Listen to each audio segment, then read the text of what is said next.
Hello, chemists. Here is a problem from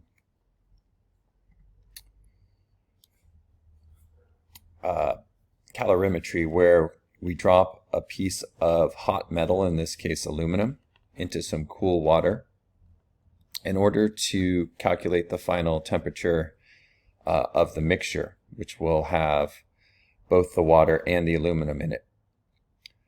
You can see here that I labeled each piece of data with a variable. And although there's a lot of letters, they're actually meant to help you.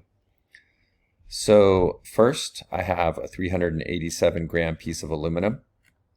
So I put that as the mass of aluminum. I also have the initial temperature of aluminum. And you'll notice I did not use change in temperature here. Instead, we're going to use T final minus T initial, because that means the same thing as change in temperature. So that's a very convenient tool for us. For mass of water, we put 545 grams, initial temperature of water, 19.8 Celsius. And then I also looked up the specific heat of aluminum, since we know what metal we have, and then we know the specific heat of water. It's 4.18 joules per gram degree Celsius. So a good way of thinking about this is the amount of heat lost by the hot thing, which is the aluminum, it's going to be a negative value because it's losing energy. And since the heat gained by the water is positive, we need to put a negative side on one side or the other, but this makes a little more sense. But it really doesn't matter which side we put the negative sign, as long as they're opposite.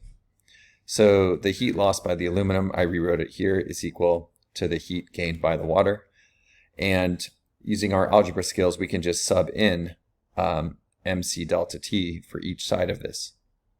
And we're going to do T final minus T initial. So I'm going to write this out as, for Q lost from the metal, I'm going to say it's my mass of aluminum times specific heat of aluminum. And then our change in temperature, which will be T final for aluminum minus T initial. And again, I'll probably say this a few times. The T final here is what we don't know, but it's going to be the same on both sides. For our heat gained by the water, it's going to be mass of the water, specific heat of water, and then T final minus T initial. And remember, that's the initial temperature of the water. If we fill in these numbers, we get 387 for mass of aluminum. Specific heat is 0.900 joules per gram degree Celsius. You'll notice that all the units cancel out. And then T final, we don't know. T initial is 258 degrees Celsius.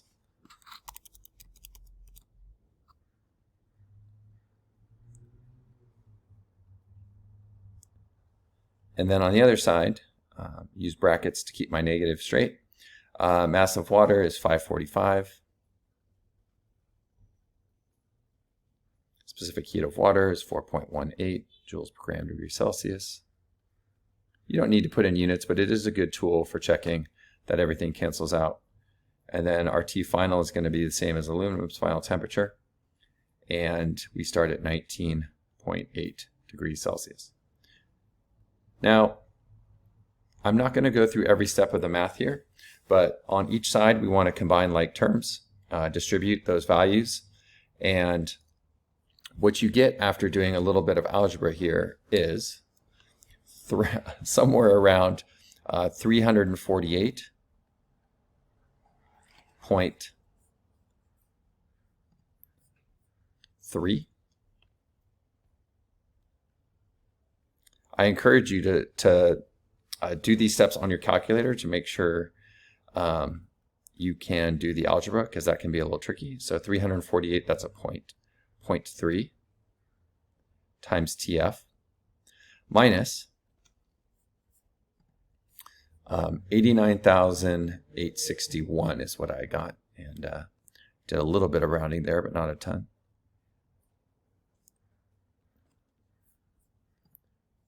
And then on the other side, when I combine the like terms, distribute the negative, I get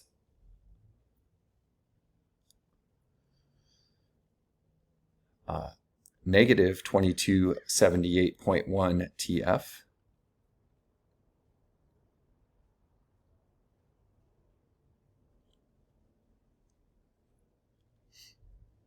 plus, because it's a negative of a negative, and 45,106.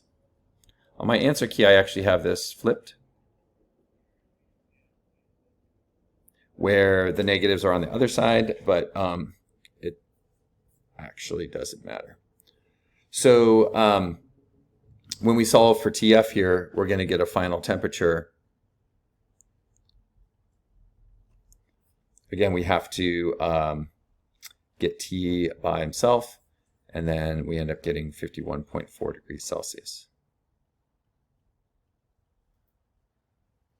So with the multiplying and distributing, and then the getting TF on one side and all your values on the other, and then dividing to get TF by himself, we end up getting this number 51.4. And it's really important that you get a temperature that is higher than 19.8 and lower than 258. You would never get a temperature that is outside of those values, because with thermal equilibrium, you're going to end up somewhere in the middle. I hope that helps, and please email me if you have any questions.